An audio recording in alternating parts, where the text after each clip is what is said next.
തന്നെ സുഹൃതം കൊണ്ടാണ്. അപ്പം അങ്ങനെ കിട്ടിയിരിക്കുന്ന ഈ ഒരു മനുഷ്യജന്മം നമ്മൾ എന്തിനു വിനിയോഗിക്കണം?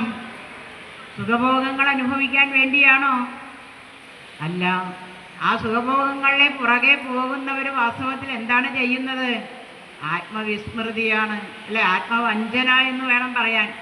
കാരണം ഒരു മനുഷ്യജന്മത്തെ നമുക്ക് സൽക്കർമ്മങ്ങൾ ചെയ്യാൻ കഴിയും. ഇതര ജന്മങ്ങളിലൊന്നും സൽക്കർമ്മത്തിന് അതിന് ചെയ്യാനുള്ള ശക്തിയോ പ്രാപ്തിയോ അവസരമോ ഇല്ല.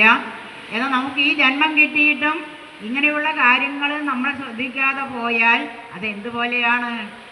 ആത്മവിസ്മൃതിയാണ്. ഈ ആത്മവിസ്മൃതി എന്ന് പറഞ്ഞാൽ എന്താണ്? അവിദ്യയാണ്. അവിദ്യ മൂലം എന്താ ഉണ്ടാകുന്നത്? അഹങ്കാരം ഉണ്ടാകുന്നു. എന്താ ഈ അഹങ്കാരം? അഹം എന്ന തോന്നൽ, ഞാൻ എന്ന തോന്നൽ, ശരീരാഭിമാനം ഉണ്ടാകലാണ്. ഈ ശരീരാഭിമാനം ഉണ്ടാകുന്നതിൽ നിന്ന് നമുക്ക് എന്താ ഉണ്ടാകുന്നത്? ആഗ്രഹങ്ങൾ ഉണ്ടാകുന്നു. അപ്പോൾ നമ്മൾ ആഗ്രഹങ്ങൾ നിറവേറ്റാനായിക്കൊണ്ട് എന്ത് ചെയ്യുന്നു? കർമ്മങ്ങൾ ചെയ്യുന്നു. ആ കർമ്മത്തിന് എന്തുണ്ട്? ഫലമുണ്ട്. ആ കർമ്മഫലം അനുഭവിക്കാനായിക്കൊണ്ട് നമ്മൾ എന്ത് ചെയ്യുന്നു? വീണ്ടും വീണ്ടും ജനിക്കുന്നു. പുനരഭിജനനം, പുനരഭിമരണം, പുനരഭിജനനി ജഠരേ ശയനം. ജനിക്കുക, മരിക്കുക, വീണ്ടും മാതൃഗർഭത്തിലേക്ക് പ്രവേശിക്കേണ്ടി വരിക എന്ന ആ അവസ്ഥകളിലൂടെ നമ്മൾ ജനനമരണ സ്വരൂപമായിട്ടുള്ള സംസാരത്തിൽ നിന്ന് കരകയറാനാകാതെ അങ്ങനെ വിഷമിക്കുകയാണ്. അപ്പോൾ അതുകൊണ്ട് നമുക്ക് അനാദികാലം മുതൽക്കേ നമ്മളൊക്കെ ഇവിടെ തന്നെ ഉണ്ട്. പൂന്താനം പാടിയതുപോലെ ഈറ്റയായും കൃമിയായും പൂച്ചയായും നരിചത്ത് നരനായും അല്ലെങ്കിൽ നരിചത്ത് ഓരിയായും ഒക്കെ അജഞ്ചത്ത് ഗജമായും ഒക്കെ നമ്മൾ ജനിച്ചും പറന്നും പോയിട്ടുണ്ട്. എത്ര ജന്മം എടുത്തു എന്ന് നമുക്ക് ഇനി പറയാൻ പറ്റില്ല. നമുക്ക് അതിനുള്ള ദർശന ശക്തിയില്ല.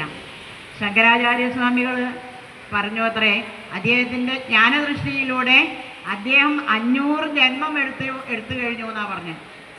അദ്ദേഹത്തിന് അത്രയും സർവജ്ഞവീരം നേടിയ ആത്മജ്ഞാനത്തിൻ്റെ കുലപതിയായ അദ്ദേഹത്തിന് 500 ജന്മം എടുക്കേണ്ടി വന്നാൽ നമുക്കൊക്കെ എത്ര ജന്മം എടുക്കേണ്ടി വന്നിട്ടുണ്ടെന്ന് പറയാൻ പറ്റില്ല. ഇനി മോക്ഷപ്രാപ്തിക്കുള്ള അർഹതയായിട്ടുണ്ടോ എന്ന് പറയാൻ പറ്റില്ല.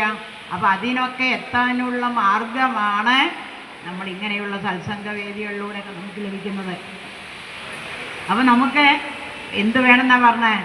ഭക്തിജ്ഞാന വൈരാഗ്യങ്ങൾ സമ്പാദിച്ച്. അപ്പോൾ സുഖഭോഗങ്ങളുടെ പുറകെ പോകാതെ ഈ ലോകത്തുള്ള ഉൽപ്പന്നങ്ങൾ അല്ലെങ്കിൽ ഉപഭോഗ വസ്തുക്കളെ തേടിപ്പിടിക്കാൻ ശ്രമിക്കാതെ കണ്ട്, സുഖിക്കാൻ വേണ്ടി ശ്രമിക്കാതെ കണ്ട് നമ്മൾ ഭക്തിയുടെ മാർഗത്തിലൂടെ പോകണം. ഭക്തി ഉണ്ടായാലോ ജ്ഞാനമുണ്ടായോ? എന്ത് ജ്ഞാനം? ആത്മജ്ഞാനം. ഭൗതികമായ ജ്ഞാനമുണ്ട്, ആത്മജ്ഞാനവുമുണ്ട്, അല്ലേ? മോക്ഷപ്രാപ്തിക്ക് ഏതാണ് ആവശ്യം? ഈ ഭൗതികമായ ജ്ഞാനം കൊണ്ട് നമുക്ക് എന്തേ സാധിക്കൂ? ഇഹലോക ജീവിതത്തിൽ സുഖമായി കഴിയാമെന്ന് മാത്രം. എന്നാലോ അതിനൊക്കെ വളരെ കുറച്ച് കാലഘട്ടമേ ഉള്ളൂ. അത് കഴിഞ്ഞാൽ എന്താവുമെന്ന് നമുക്ക് ഇന്നും അവ്യക്തമാണ്, അല്ലേ? ഇഹത്തിലെ ധനം, സുഖം, യശസ്സും ആഭിജാത്യവും അതിർത്തിയിൽ ത്യജിക്കണം.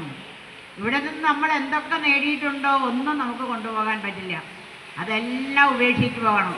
എത്രയൊക്കെ സമ്പാദിച്ചിട്ടുണ്ട് അതൊന്നും നമ്മുടെ സ്വന്തമല്ല.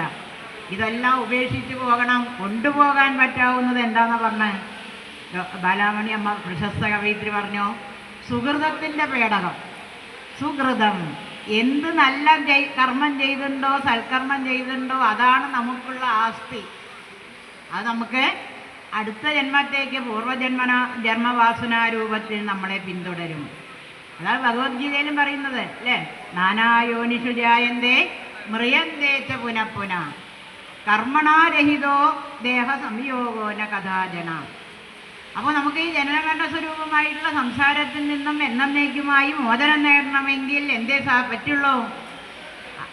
കർമ്മണാരഹിതോ, കർമ്മരാഹിത്യത്തിലേക്ക് എത്തണം. ആവശ്യമില്ലാത്ത കർമ്മങ്ങൾ ചെയ്യാതിരിക്കണം. ധർമ്മത്തിൻ്റെ മാർഗത്തിലൂടെയുള്ള ഈ സംസാര ജീവിതത്തിൽ നമുക്ക് അധർമ്മപ്രവർത്തികൾ ചെയ്യാതിരിക്കാൻ തോന്നണം. ആ അധർമ്മപ്രവർത്തികൾ ചെയ്യാതിരിക്കാൻ തോന്നണമെങ്കിൽ നമുക്ക് എന്ത് വേണം? ആത്മജ്ഞാനം വേണം. അങ്ങനെ ആത്മജ്ഞാനം കിട്ടിയാൽ, അതായത് ഭക്തിയിലൂടെ മാത്രമേ നമുക്കതിന് സാധിക്കൂ. നാനായോനികളിൽ ജനിച്ച് അഥവാ നമുക്ക് മരിച്ച് വീണ്ടും വീണ്ടും ജനിക്കുക എന്ന് പറയുന്ന ഈ സംസാര ദുഃഖം അനുഭവിക്കാതിരിക്കണമെങ്കിൽ നമുക്ക് ഈശ്വരനെ ആശ്രയിക്കുക എന്നല്ലാതെ മറ്റൊരു മാർഗവുമില്ല. ആ ഈശ്വര സാക്ഷാ അഥവാ ആശ്രയിച്ചാൽ മാത്രമേ നമ്മളിൽ ഭക്തി ഉണ്ടാകൂ.